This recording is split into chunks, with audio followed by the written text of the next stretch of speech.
Hey there, welcome back. This is video 2 of your 21-day kettlebell series. So we're going to start off with squat to a reverse lunge. Right now there are 6 exercises in the circuit here. You'll do them 3 rounds of each. And again, these are all repetition based. All right. So the first one, we're going to do 10 squat to a reverse lunge. Now I'll show you the loaded version first, and then you can do the body weight version if you like. Okay. So we grab the kettlebell like we would a goblet squat. We squat, reverse lunge. That's 1.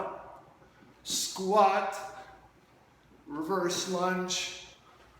That's 2.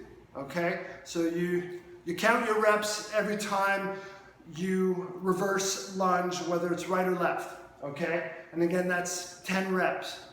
All right? Simple enough.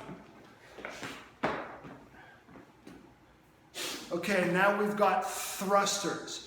So the thrusters is important. It's important that you know what to do with the kettlebell. So we're going to place, so you grab your kettlebell. Here, I'll actually go to my right side.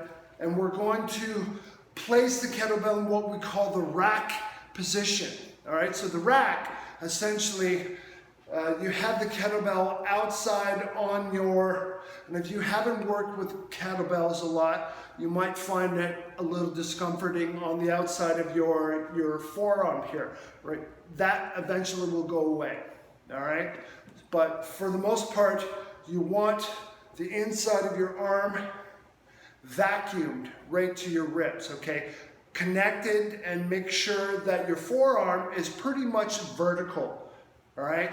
So as you can see here, the thruster, I come down into a squat position.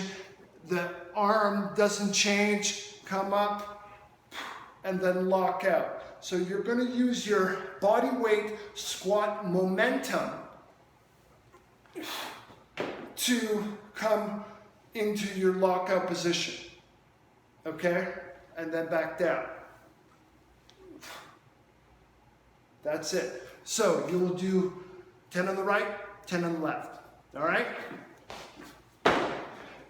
My hat doesn't seem to be agreeing with me today. We'll leave it off. Okay, so moving through. Afterwards, we're doing 15 to 20 kettlebell swings. Okay, so if you need a little more of a reminder, I'll do a few. Okay, from here, again, you want to make sure your weight is on your heels. You want a flat back, and you know you'll have a flat back if you feel a good stretch through your butt and your hamstrings. Okay, make sure you have that before you start. Stretch, height.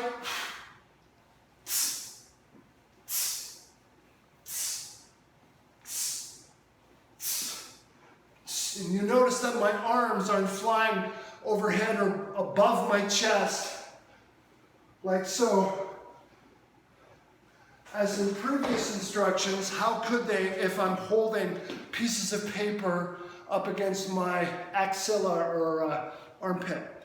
So again, that emphasis is still applied. All right? Good. Alternating bent over rows. Okay, so what you do here, you get into a split foot position, and you sort of brace yourself or support yourself from here, okay? And from here, so you widen the legs a little bit into the split stance, and we pull up to the ribs and back down. Up to the ribs and back down. So you would do 10 on each side. So on the left, you let it hang just in front of your foot, pull up, Very important to maintain your flat back. So keep that stretch that you found on the hip hinge.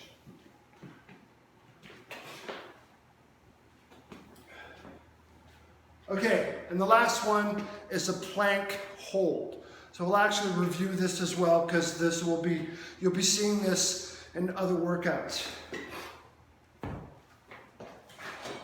again, the same accommodation will work for those that need it for the push-up, okay? So if you're having trouble stabilizing your lower back or core, pelvis, with going from the floor, then we can use an elevated version, a bench, a riser, a willing dog, anything that will basically hold you steady, all right? So I'll show you on the bench first for the plank.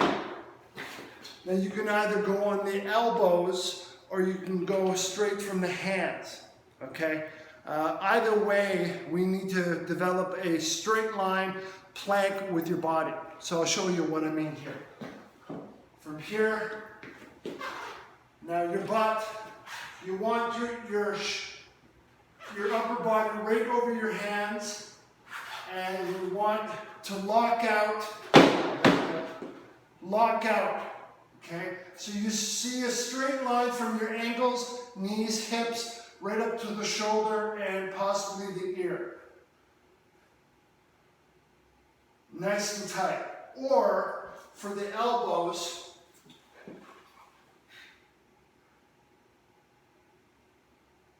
okay. Now in the description on the document, I mentioned we want very high tension. And for a lot of you who've been doing planks before, this is new. Okay, so you really want to dial in as much tension, you almost want to overdo it, to the fact that you're breathing heavy. If anyone around can't hear you breathing, you're not working hard enough. I can't overemphasize the benefits of the plank enough unless you really muster up some massive tension. All right, so we're talking about crushing your underwear, squeezing your quads till all the blood runs out of them, taking a fistful of pennies and crushing them, right? And crushing any grapefruit in your armpit. You want to have that emphasis for the full interval with 30, 45, or 60 seconds. Okay? And that's it. On to workout 3.